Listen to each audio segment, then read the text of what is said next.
well. So the next question is, which of the following is not an AP? So if we want to know which is not an AP, we have to calculate the D. D is difference between two number. Difference between two number. Difference between two number.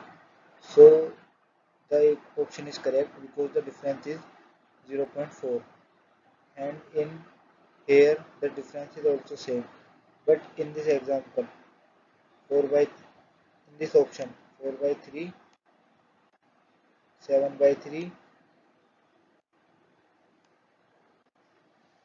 if we calculate the difference between them, it is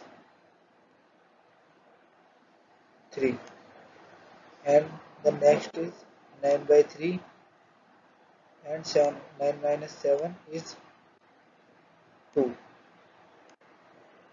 so the difference is not same, so it is not an AP. So C option is correct here, and the D option is incorrect because this is an AP. So A, B, D and are in AP, and C is not in AP. So the C option is correct. Thank you.